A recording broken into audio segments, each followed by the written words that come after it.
Parmi les milliers de réfugiés qui arrivent à Bordeaux dans des conditions extrêmement précaires, à pied, en vélo, en ayant réussi à prendre un train ou quand ils ont une voiture et qu'ils ont encore de l'essence, vous avez un certain nombre de personnes qui est à la fois des Français et à la fois des étrangers. Et notamment parmi les étrangers, des populations qui ont déjà fui l'Allemagne ou un pays occupé par l'Allemagne, comme l'Autriche ou la Tchécoslovaquie, et qui craignent de rester en France si l'Allemagne envahit l'intégralité ou une grande partie du territoire français. Et donc une partie des personnes qui se trouvent à Bordeaux veulent quitter la France. Vous avez à la fois des Français et notamment une partie du gouvernement, et il y a un large et vif débat sur cette question, ceux qui veulent aller en Afrique du Nord pour continuer la guerre à partir de l'Afrique du Nord, et notamment ceux qui vont embarquer sur le Massilia. Et vous avez aussi des étrangers qui veulent aller dans un pays où il n'y a pas la guerre, ou notamment partir vers les États-Unis ou l'Amérique latine. Et donc, à Bordeaux, cette population va essayer d'obtenir des papiers pour quitter la France. Or, depuis les années 30, et notamment depuis l'arrivée au pouvoir d'Adolf Hitler en 1933, et le fait que des milliers de Juifs, notamment, essayent de quitter l'Allemagne, ces réfugiés ont été assez mal accueillis dans de nombreux pays, ou accueillis avec des bras fermés, c'est-à-dire qu'on en accueille un certain nombre, mais dans des conditions relativement précaires. Et donc, en France, la France accueille un certain nombre de réfugiés, mais il y a une forte montée de la xénophobie au cours des années 30, et d'autres pays continuent à fermer ou à restreindre très fortement l'arrivée des étrangers et des réfugiés. Et dans ces différents pays européens, il y a un ensemble de lois, notamment sur les visas, et qui restreignent à la concession de visas pour des personnes, notamment qui fuient l'Allemagne. Et donc, à Bordeaux, ces personnes qui essayent d'aller vers les États-Unis sont confrontées à un véritable mur de papier.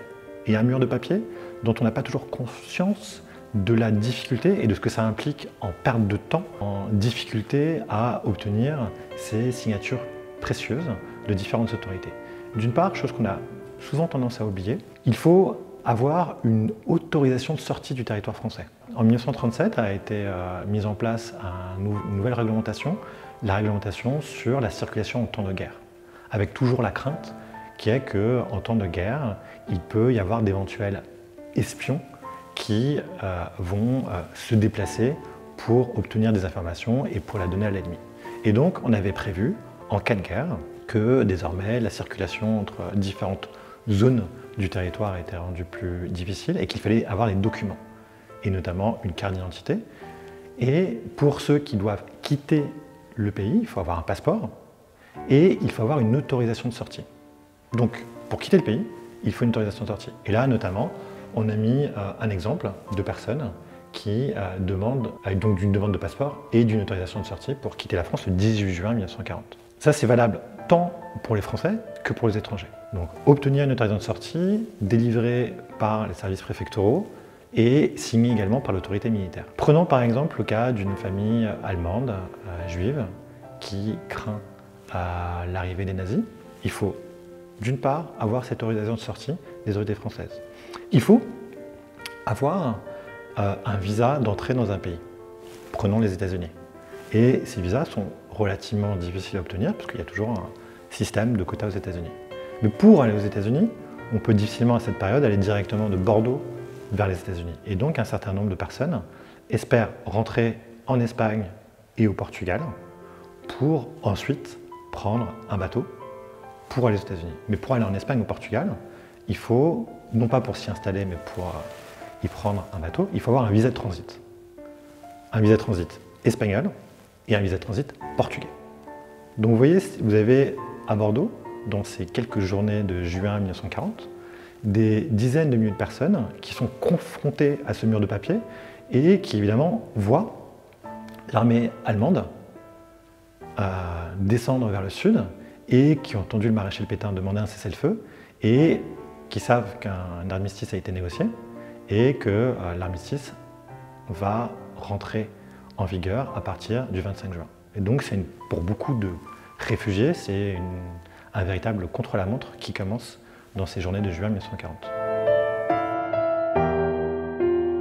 Donc en février 1937, en prévision d'une éventuelle guerre, le ministère de la Défense nationale et de la guerre rédige un épais règlement qui est le règlement sur la police de la circulation en temps de guerre qui encadre le déplacement des Français et des étrangers à l'intérieur du territoire, mais aussi les régimes des passeports. Et c'est ce document qui oblige les étrangers et les Français à obtenir un passeport pour quitter le territoire français et une autorisation de sortie, tant de la préfecture que de l'autorité militaire. Et comme on le verra un peu plus tard, vous avez dans les archives de Gironde et dans d'autres lieux un ensemble de demandes de personnes qui sollicitent cette autorisation de sortie. Et ensuite, l'autre document important qui est venu du Portugal et qui est un document assez connu au Portugal désormais est la circulaire numéro 14 du ministère des Affaires étrangères portugais.